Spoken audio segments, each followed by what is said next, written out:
It's been 2 weeks since this whole thing started. It all started with a tanker accident. It was all over the news. Everyone thought it was just another oil spill. There were plenty of volunteers, plenty of people to help the poor defenseless animals, plenty of victims. Within hours of the accident, it started happening. The animals had gone crazy. They were scratching and biting the cleanup volunteers. They said it was just an adverse effect of whatever was in the tanker. Rescue workers were still trying to get the crew out of the ship.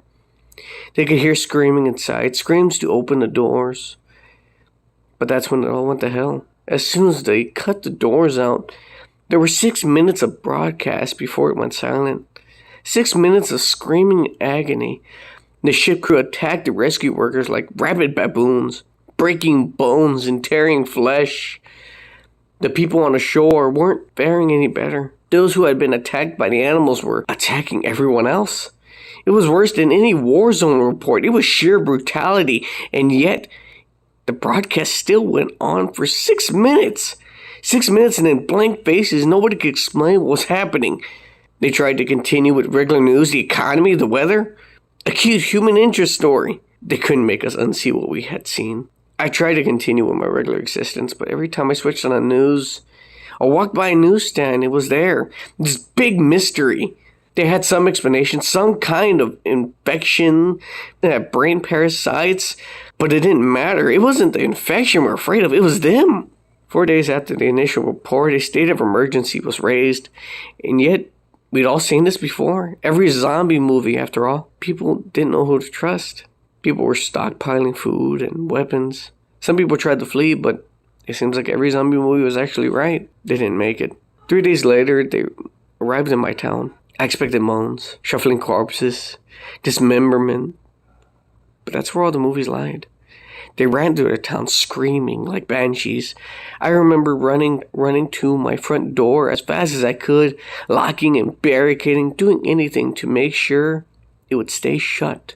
And then I headed for the window. I was on the second story and I could see the carnage. They were unstoppable. They were aware. A group of them made their way through a building across the street.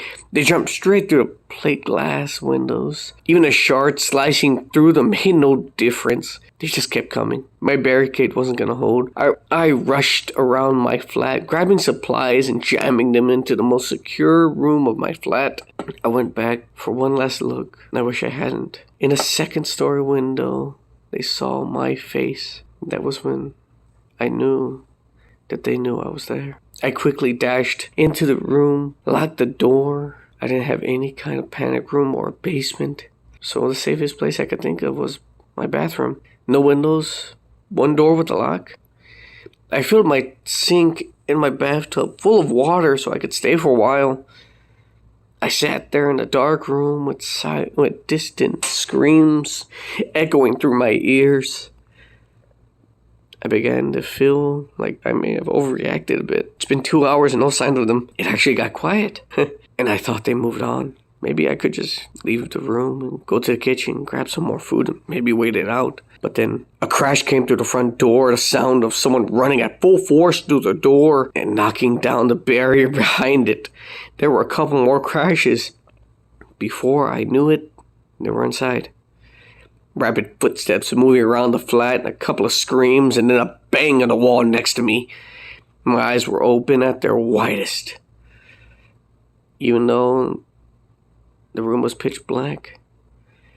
Another bang, and then another. They knew I was there, and they knew I was scared. This was a zombie nightmare that I had been expecting from the start.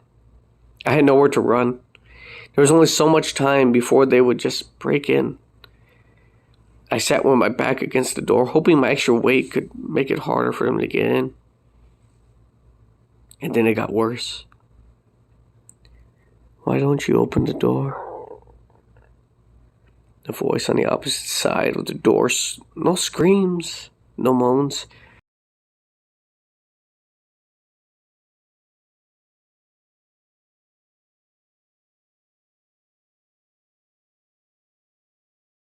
There was a hunter in the woods who, after a long day of hunting, was in the middle of an immense forest. It was getting dark, and having lost his bearings, he decided to head in one direction until he was clear of the increasingly oppressive foliage. After what seemed like hours, he came across a small cabin, realizing how dark it had grown. He decided to see if he could stay there for the night, but as he approached, he realized the door was slightly ajar. Nobody was inside. The hunter flopped down on a single bed, deciding to explain himself to the owner in the morning. He looked around and he was surprised. He sees the walls were adorned by portraits, painted with such incredible detail. Without exception, they all appeared to be staring down at him. Their features grew twisted into looks of hatred and disdain. Staring back, he grew increasingly uncomfortable. Making concerted effort to ignore them, he turned his face to the wall. Exhausted, he fell to sleep. Face down in an unfamiliar bed, he turned the blinking into unexpected sunlight. Looking up, he discovered that the cabin didn't have any portraits, only windows. The statue. It was written by Anonymous. I hope I do it justice. A few years ago, a mother and father decided they needed a break, so they wanted to head out for the night on the town. They called their most trusted babysitter, and when the babysitter arrived, the two children were already fast asleep in bed. So the babysitter thought she would just sit around, make sure everything is okay with the children. Later at night, the babysitter got bored and went to watch TV. But she couldn't watch downstairs because they didn't have cable downstairs. The parents did not want the children to watch too much garbage. So she called them and asked them if she could watch it in the parents' room. Of course, the parents said it was okay. But the babysitter had one final request. She asked if she could cover up the angel statue outside her window with a blanket or cloth because it made her very nervous. The phone went silent for a moment, and the father who she was talking to said, "Take the children out of the house. We'll call the police. We don't own an angel statue." Upon the police arrival, they found both the children and the babysitter slumped in pools of their own blood within 3 minutes of the call. No statue was found. I Keep My Son in a Chest by Hamikimi no Miya. Each morning when I wake up, I open the chest where I find my son. I stroke his small skull and murmur, "Good morning." Although I know he can no longer hear me, I hope it doesn't think I've abandoned him. I hope he knows I never will. When my son died of a fever, I refused to let him go. He was my only baby. He's all I had left. So I turned to the stories my own mother had told me. The rituals, legends I learned in childhood. The rules of bringing someone back from the underworld seemed so easy. I scoffed at the stories of those who failed. Sure, my willpower would be stronger than theirs. I forced my way through the fields of night and found my son's faint, pale soul.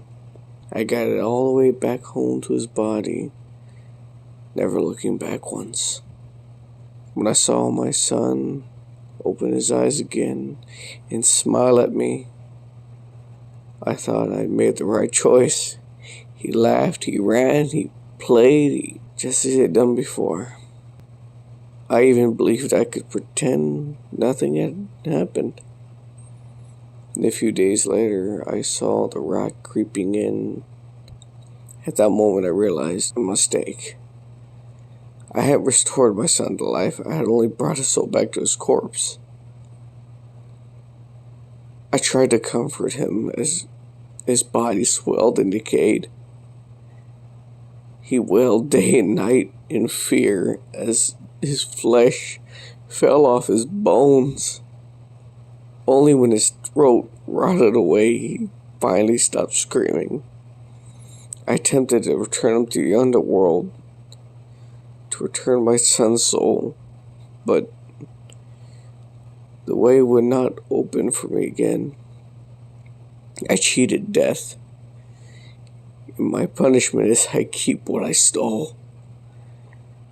When his ligaments finally broke down, I gathered his bones and placed them in an antique chest I inherited from my mother. Best thing I could do for my son. Sometimes my son's bones lie still inside the chest for hours, even days, and I dare to hope that his soul found its way back where it belongs. But sooner or later, his bones always begin to rattle, and I know he's still alive. Once, all I wanted to do was have my son here with me. But no, I would give anything for him to die. That was I keep my son's bones. That was a wonderful user by the name of Writing Throwaway 07. It's called Do It For Her. Eternity seems so appealing. For a young man with nothing to my name, the opportunity was everything.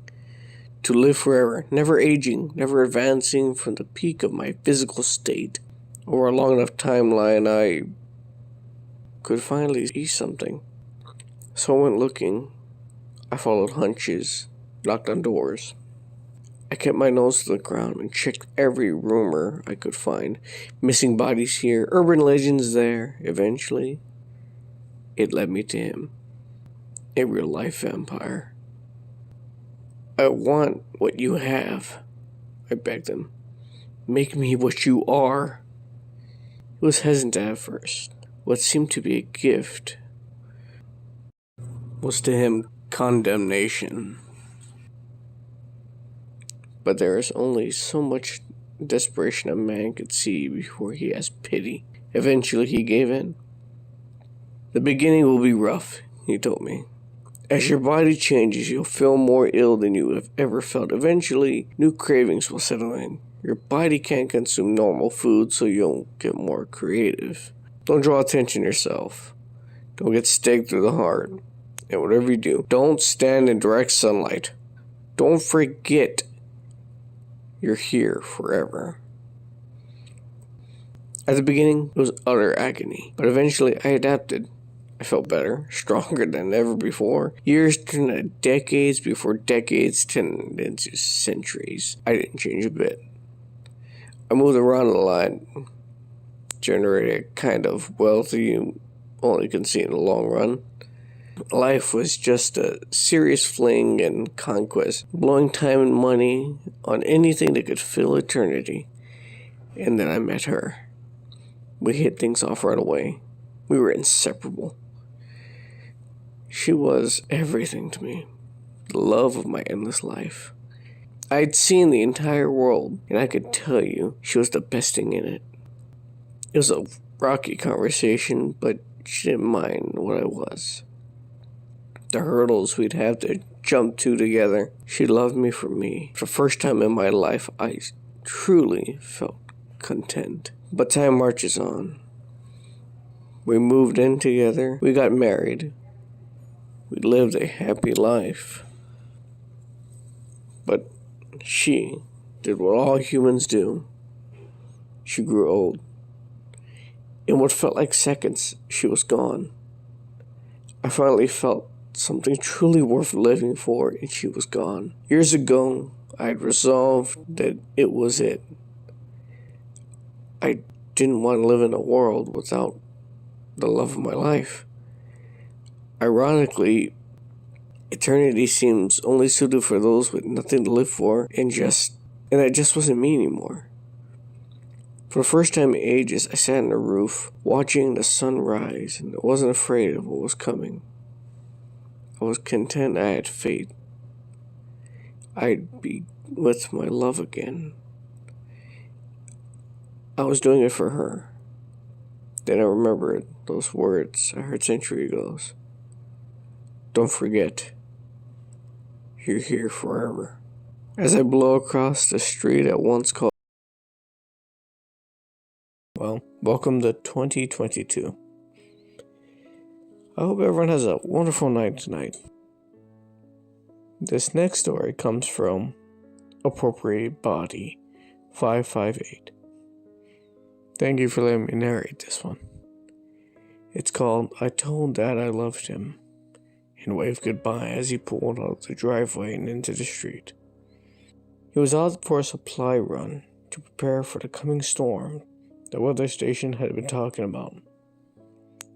Some talk of high winds and power outages. I didn't listen much more because I didn't care for what was happening. Storms are not an uncommon occurrence around here. I went up to my room, played the game for some while. A bit later, I went downstairs, got some food, saw Dad watching the TV in the living room. He looked at me. I said hi and got no response in return.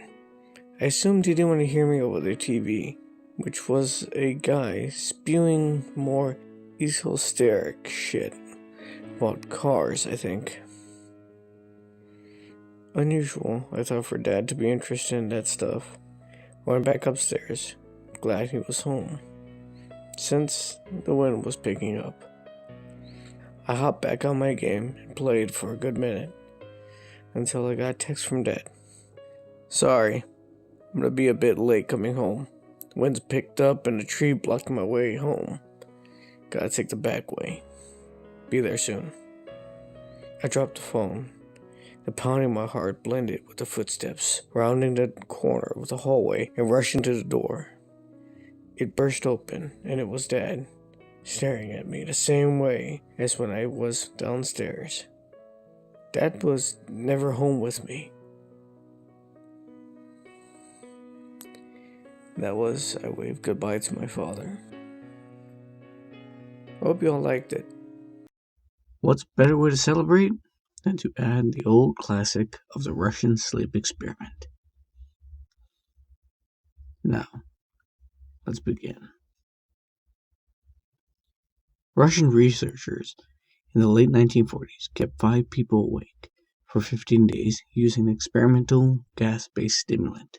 They were in a sealed environment and carefully to monitor their oxygen intake so the gas wouldn't kill them.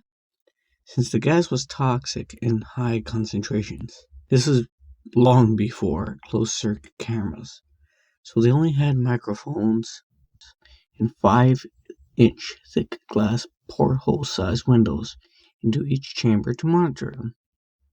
The chamber was stocked with books, cots to sleep on, but no bedding, running water, and a toilet, and enough dry food to last all 5 for at least a month.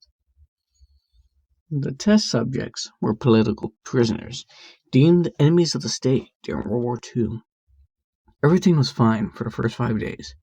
The subjects hardly complained, having been promised falsely that they would be freed if they submitted to the test, and then at sleep for 30 days.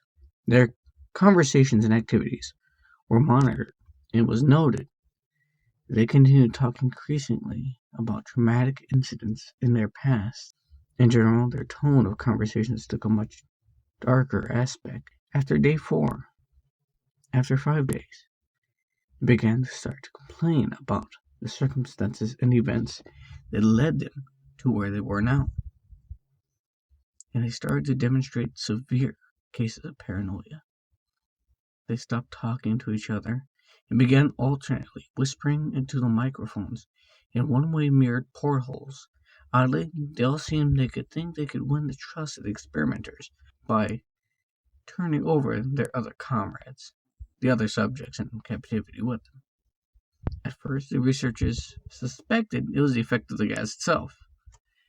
After 9 days, the first of them started screaming. He ran the length of the chamber, repeatedly yelling at the top of his lungs for 3 hours straight. He continued attempting to scream, but was only able to produce occasional. The researchers speculated that he had torn his vocals. The most surprising thing is how the behavior of the other captives reacted to it, or rather, didn't react to it. They continued whispering into the microphones until the second captives started to scream. The two non-screaming captives took the books apart, smeared the pages with their own feces, and pasted them calmly over their glass portholes. The screaming promptly stopped, and so did the whispering to microphones.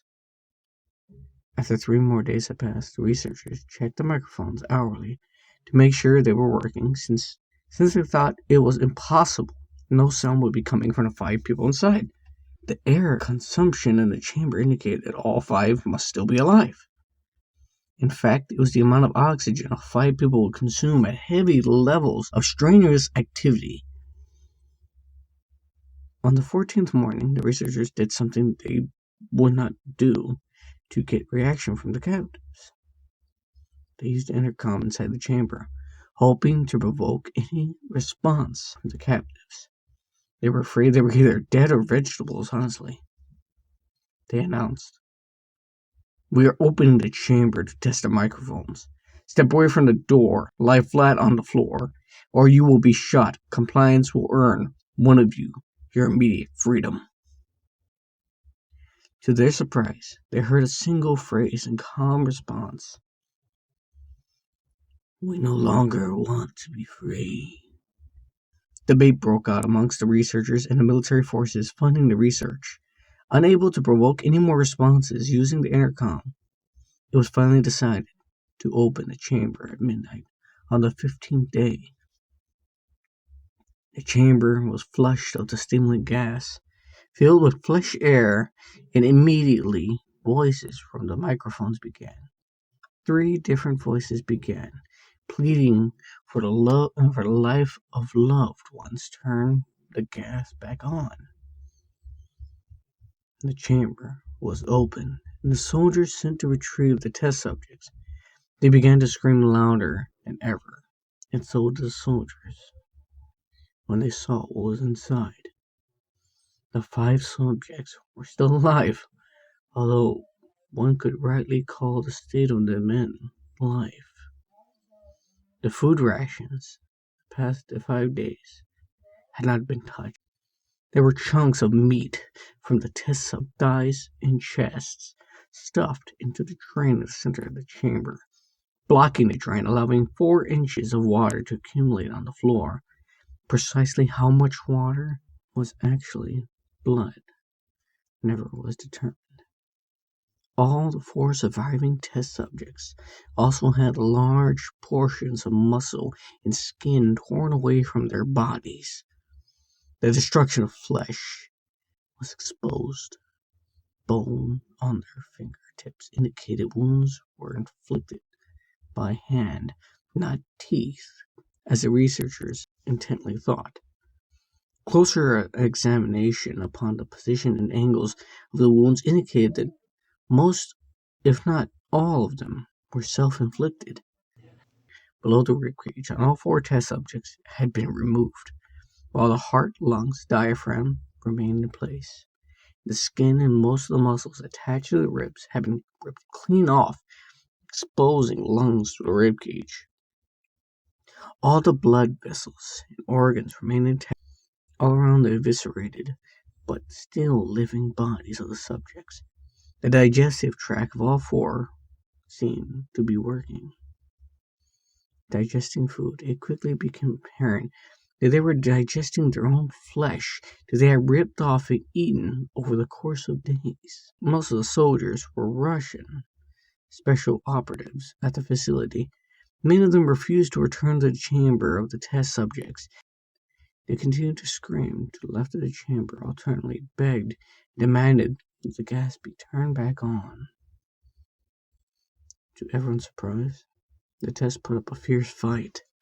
In the process of being removed from the chamber, one of the Russian soldiers died from having his throat ripped clean out, others gravely injured by having their testicles ripped off, an artery in their leg severed by one of the subject's teeth.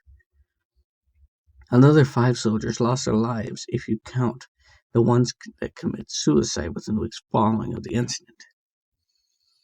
In the struggle, the 4 living subjects had his spleen ruptured, and he had bled out almost immediately. The medical researchers attempted to sedate him, but this proved impossible. The injection was more than 10 times the normal human dose of morphine. Deprived and still fought like a cornered animal, breaking the ribs and arm of one doctor. When the heart was seen to beat for a full 2 minutes, he had bled out at the point there was more air in his vascular system than blood. Even after it stopped, he continued to scream and flail for another 3 minutes, struggling to attack anyone in reach, and just repeating the word "more" over and over, weaker and weaker, until he finally fell silent. The surviving 3 subjects were heavily restrained and moved to a medical facility, the 2 with the intact vocal cords continuously begging for the gas, demanding for it to be kept up so they can remain awake. The most injured of the 3 was taken only to a surgical operating room that the facility had, in the process of preparing the subject to have his organs placed back in his body. It was found that he was effectively immune to sedative they had given him to prepare him for the surgery. He fought fiercely against his restraints when the anesthetic gas was brought in to put him under. He managed to tear up most of the way through the 4-inch wide leather strap around his wrist, even though the weight of the 200-pound soldier holding that wrist as well. It took only a little more anesthetic than normal to put him under, but instantly his eyelids fluttered and closed, and then his heart stopped. In the autopsy of the test subject, he had died on the operating table. It was found that his blood had tripled the amount of normal oxygen. His muscles were still attached to his skeleton, were badly torn. He had 9 broken bones, and in his struggle not to be subdued, most of them were from the force of his own muscles he had exerted on them. The second survivor, first of the group of 5, started to scream. His vocal cords destroyed, he was unable to beg or object to the surgery. He only reacted by shaking his head violently in disapproval when the anesthetic gas was brought near him. He shook his eyes, yes, someone suggested reluctantly we should try surgery without the anesthetic, and did not react for the entire 6-hour procedure, replacing his abdominal organs and attempting to cover them with what remained of his skin. The surgeon presiding stated repeatedly that it should be medically impossible for the patient to still be alive. One terrified nurse assisting in the surgery stated that she had seen the patient's mouth curl with a smile several times as her eyes met his. When the surgery ended, he looked at the surgeon and began to wheeze loudly, attempting to talk while struggling. Assuming this must be something of drastic importance, the surgeon had a pen and a pad fetched to the patient and write his message, but it was simple: keep cutting. The other 2 subjects were given the same surgery, both without anesthetic as well, although they had to be injected to a paralactic for the duration of it. The surgeon found it impossible to perform the operation while the patients laughed continuously. Once paralyzed, the subjects could only follow the attention researchers with their eyes. The paralactic cleared the system in an abnormally short period of time. They were soon trying to escape their bonds. The moment they could speak again, they were asking for the gas stimulant. The researchers asked why they had injured themselves, why they had ripped out their own guts, why they wanted to be given the gas again. Only one response was given: I must remain awake. All 3 subjects' restraints were reinforced and they were placed back in the chamber awaiting determination as what should be done with them. The researchers, facing the wrath of their military benefactors, having failed the states of their goals with their projects, considered euthanizing the surviving subjects. The commanding officer and ex-KGB instead saw potential and wanted to see what would happen if they were put back on the gas. The researchers strongly objected, but they were overruled. In preparation for the sealed chamber, once again, the subjects connected to an EEG monitor and had the restraints padded for long-term confinement. To everyone's surprise, all three stopped struggling the moment it was let slip that they would be getting back on the gas. It was obvious at the point that they were all putting up a great struggle to stay awake. One of the subjects that could speak was humming continuously and loudly. The mute subject was straining his legs against the leather bonds with all his might, first to the left, then to the right, and to the left again, something to focus on. The remaining subject was holding his head off the pillow, blinking rapidly. Having been the first to be wired to the EEG, most of the researchers were monitoring his brainwaves in surprise. They were normal most of the time, implicitly. It looked as if they were repeating, suffering brain death before returning to normal. As they focused on the paper scrolling out of the brainwave, the monitor, only one nurse, saw his eyes slip shut at that moment. His head hit the pillow, and his brainwaves immediately changed to that of deep sleep, then flatlined for the last time. His heart simultaneously stopped. The only remaining subject that could speak started to scream to be sealed in now. His brainwaves showed the same flatlineness as one who had just died from falling asleep. The commander gave the order to seal the chamber with both subjects in it, as well as 3 researchers. One of the named 3 immediately drew his gun and shot the commander point blank in between the eyes, and turned the gun on the mute subject and blew his brains out as well.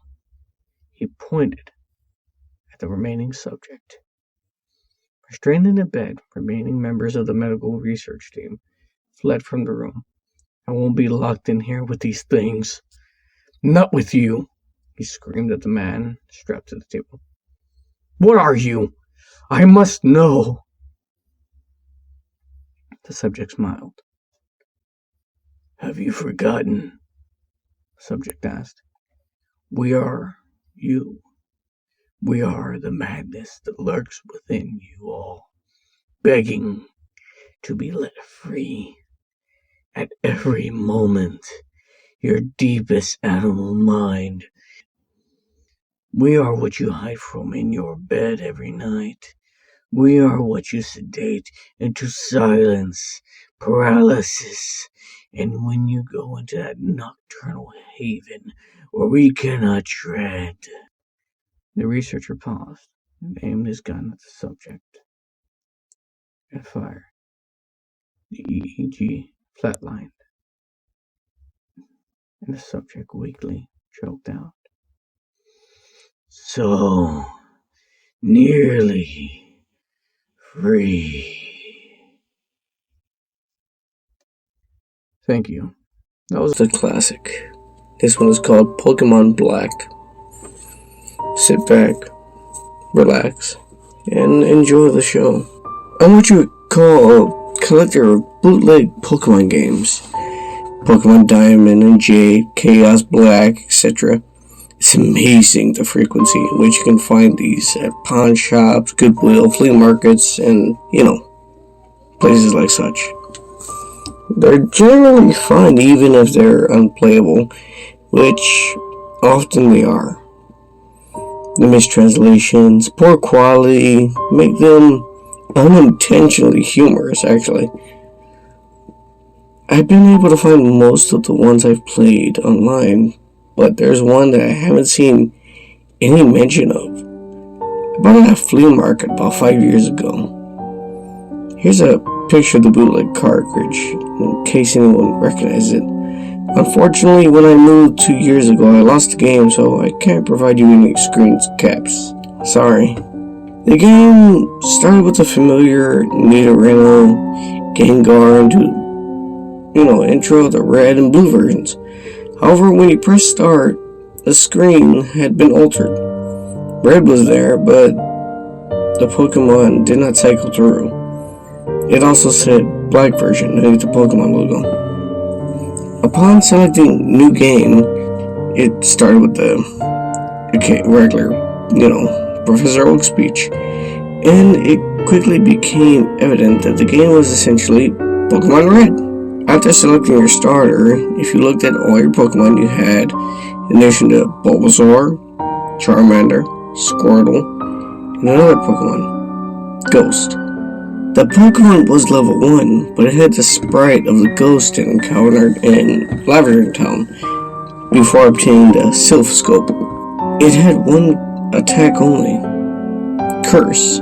I know that there is a real move called Curse, but it didn't exist in Gen 1, so it appears to have been hacked in. Defendant Pokemon were unable to attack Ghosts. It only said that they were too scared to move, and when the move Curse was used in battle, the screen would cut to black. The cry of the defending Pokemon would be heard, but it was distorted, played at a much lower pitch than normal. The battle screen would reappear, and the defending Pokemon would be gone. Now, if you battled against a trainer, then the Pokeballs representing their Pokemon would appear in the corner. They would have one fewer Pokeball. The implication that the Pokemon had died. Even stranger is that after defeating the trainer, Red received 200 for winning, the battle command would appear again. If you selected Run, the battle would end as normally as it does. You would also select Curse if you wish it. If you did return to the overworld, the trainer sprite would be gone. After re-entering the area, the spot where the trainer would have been, there would be a tombstone, kind of like the ones over in Lavender Town. The move Curse was not unusable in all instances. It would fail against other ghost Pokemon.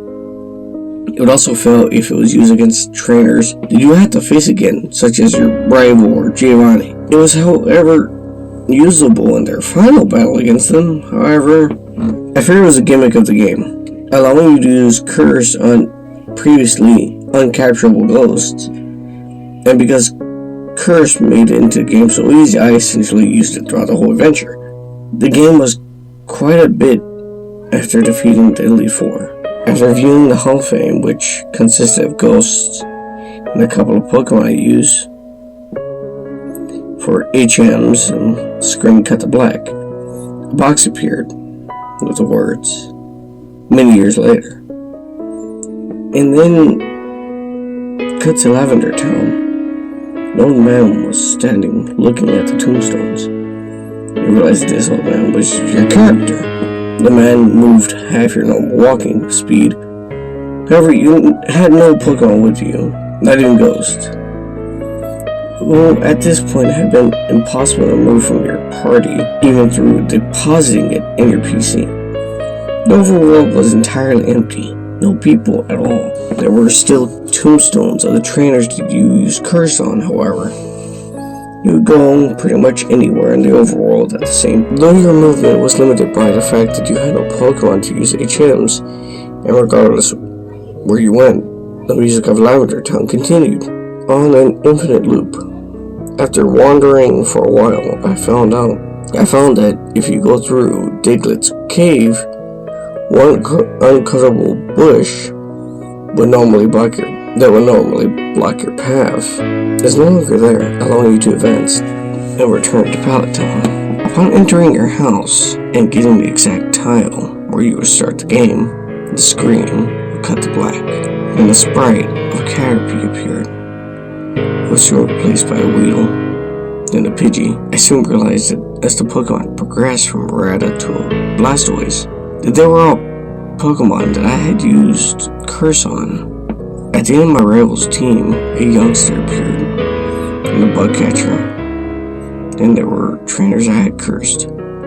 Throughout the sequences, the Lavender Town music was playing, but it was slowly decreasing in pitch. By the time your rival appeared and screamed, it was a little more than a demonic rumble. Another cut to black. A few moments later, the battle screen suddenly appeared. Your trainer sprite was that of the old man. Same one who teaches you how to catch Pokemon in Viridian City. Ghost appeared on the other side, along with the words, "Ghost wants to fight." You can't use items, you had no Pokemon. If you tried to run, you couldn't escape. The only option was fight. Using the fight would immediately cause you to use struggle, which didn't affect Ghost, but it did chip off a bit of your own HP. When it was Ghost's turn to attack, it would simply say ... Eventually, when your HP reached a critical, Ghost would finally use Curse. The screen would cut to black for a final time. Regardless of the buttons you pressed, you were permanently stuck on this black screen. At this point, you only turn off the game when you turn it back on. New game was the only option. The game had to erase the file. I played through this hack game many times, and each time it ended up with the same sequence. Several times I didn't even use Ghost at all, even though it was impossible to remove from the party. In other cases, I didn't show any other Pokemon or trainers, and simply cut to the climactic battle between you and Ghost. I'm not sure what the motives behind the creator of this hack. It wasn't certainly widely distributed, so presumably it wasn't for any monetary gain, although it was well done. It seems it was trying to convey a message, though it seems I'm the sole receiver of this message. Not entirely sure what it was. The inevitability of death, the pointlessness of it. Perhaps it was simply trying to be morbidly inject death and darkness to a children's game. Regardless, this game has made me think, and it's made me cry. Well, that was Pokemon Black. I hope you all. It's called Twist Ending. It's a pretty good story, and I liked it. It's also a bit of a classic. Came out back in 2012, so 10-year anniversary, I guess, huh? Let's begin. There was a very famous author named David who had written quite a few best-selling horror novels. All the literary critics praised his talent for the plot twists and surprise endings. He received a large amount of fan mail every day, and some budding authors even sent him manuscripts in hopes that he would get their work published.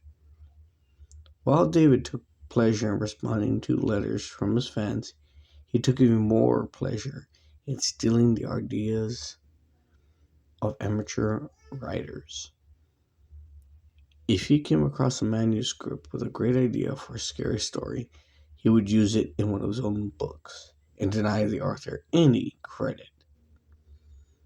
Then, in order to hide his theft, he pulled some strings with his friends in the publishing industry to make sure the original author never got anything published in the future.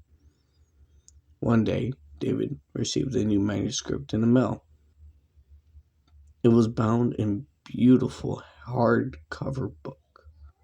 He read the first chapter and felt that he knew how the story would end.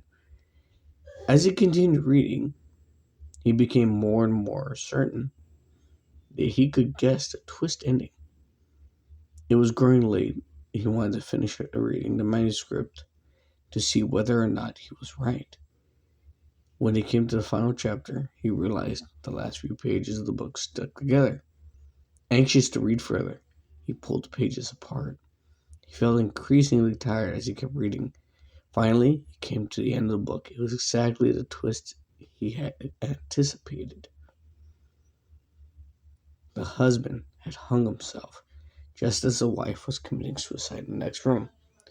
David made a mental note to steal the idea and write it in his next story. Then he noticed after the words began, there was a little handwritten letter. I already knew you were planning to steal the ideas for the story. I know you because you did the exact same thing to me on my last time I sent you a manuscript. You published it under your own name, didn't give me any credit. You ripped me off, blacklist me in the industry. Nobody will accept my novels anymore, and I will never again be able to publish anything I write. You ruined my life, and now I will have my revenge. You pulled apart the back pages in order to read this, didn't you? Well, those pages contain poison. Arsenic, to be precise. Are you feeling tired yet? That's normal. It's one of the symptoms of arsenic poisoning. Soon your heartbeat will get slower and slower until it drops permanently. Don't bother try to call an ambulance. They'll be dead before they arrive. You have already been exposed for too long. Goodbye, David. Some twist endings are a bit more harder to predict. I hope you guys enjoyed this one. Of course, it's a quick story, as I always do. I love short stories. If you like the story, leave a like, subscribe, comment down below, and have a safe night out there. Take care of yourselves. See you around.